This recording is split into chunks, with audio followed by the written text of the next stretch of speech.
Thank you for joining us today.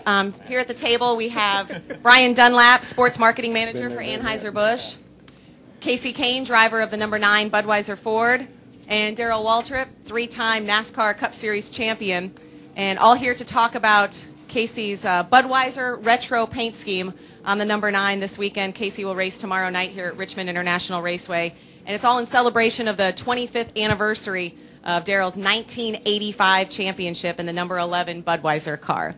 I'm Krista Voda. Let's go ahead and begin. Brian, if you could talk about the paint scheme and how everything came together. All right, thanks, Krista. Yeah, the Budweiser brand's been in the sport of NASCAR for 27 years, and we've had some great drivers. Bill Elliott, is it on? Yeah, just closer. Is that better? Can you hear me? Is that good? All right. The Budweiser brand's been in the sport of NASCAR for 27 years, and we've had some great drivers.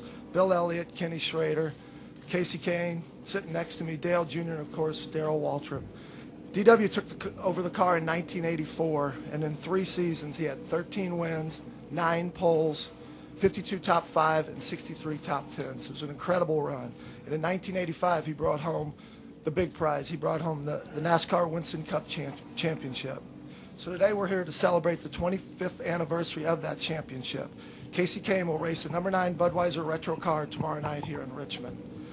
The Bud car is a replica of the exact paint scheme that Darrell drove to victory lane 3 times in that championship run, including the fall race here at Richmond. Darrell, this is our way of saying thank you for winning the Budweiser's only NASCAR championship and helping us establish our legacy in the sport. You'll always be part of the Budweiser family. Thank you. Yeah, well, thank you very much. Kasey, I had to loan him one of my old uniforms.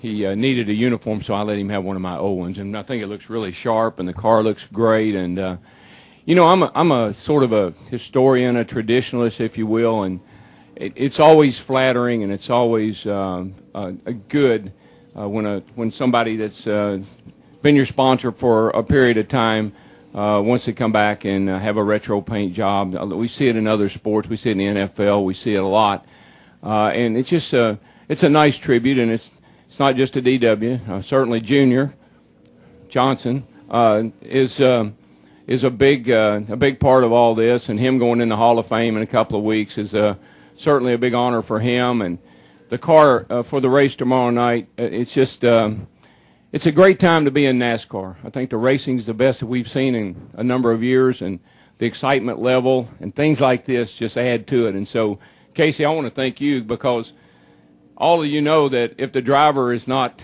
behind something, it doesn't go very far. And Kasey, I want to thank you for being a big supporter of doing this program and running this car this weekend. And how do you think we're going to do, buddy? Yeah, Darrell, you may not know this, but having this retro paint scheme, as I understand, Kasey, you were a big proponent on pushing for this here. Yeah, I was. I really like the way the car looks. Darrell made it look really good in '85. Really fast. Winning the championship, winning 3 races, and also winning at Richmond. So I'm excited to be in that same car, and just look forward to trying to run really strong tomorrow night. We're trying some different things from where we were at Phoenix, so I think hopefully that'll be on the right track, and we'll run better here than we did at Phoenix, and hopefully lead laps and have a shot to win. We were able to win here before, so hopefully we can figure out how to do that again. Yeah, Richmond has special memories for you. To win in this retro paint scheme, I know everything, as Darrell mentioned, retro, everything old is kind of new again. To have that look in Victory Lane, to have those pictures and mementos for years to come, would you do any Victory Lane celebrations similar to Darrell's back in the day? Oh, he can dance. No, I've seen him dance. No, I can't dance. You danced in a commercial I saw. I know yeah, that. Oh, that's right, yeah. But obviously, that was a couple years ago.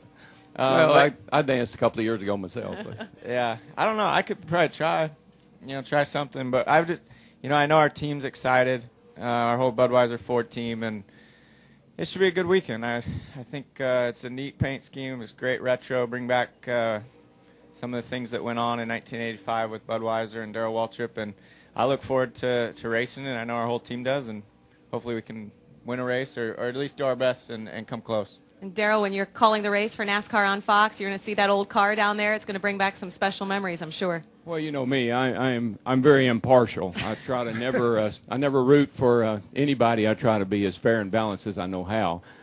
Saturday night. I'll be as fair and balanced as I know how. And come on, Kasey, let's go to the front, baby. I'd love to see that Bud car leading the race.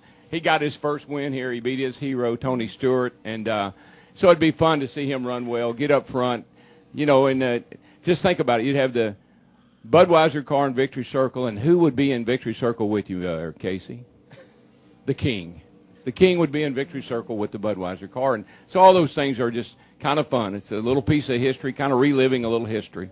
Sort of comes full circle with that. Yeah, it does. I think we're going to go ahead and open it up for a few questions. If anyone has any questions about the paint scheme, about how it came together for Brian, Kasey, or Darrell.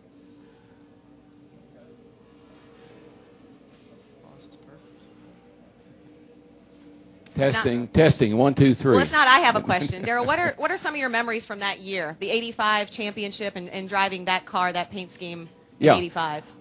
Certainly, Bill Elliott was a star all year long. Bill he dominated on the super speedways. He had that Thunderbird that was bad fast every week, and as a matter of fact, when we got to Darlington, they were already engraving the championship trophy that year for Bill. And the thing, I think it's impressive if you want to know how you win a championship. In 1985, there were only 28 races. So when you talk about the schedule today, there were 30 races in '84, there were 28 in '85, and there were only 29 in '86. So obviously the schedule has expanded quite a bit. But in 1985, we had 18 top 5s, but we had 21 top 10s out of 28 races. That's how you win a championship. Bill had more wins by far, but he would win, we'd run second. And that's kind of the way the thing was set up back in the day before the chase. Matter of fact, you know, I kind of think I'd have liked the chase back in the day because we had always come from way behind. We'd be way behind in the points. And the last 10 races of the year, most of the time, that's when we do our best work and catch back up. So that Budweiser car was very consistent and very impressive over those 28 races.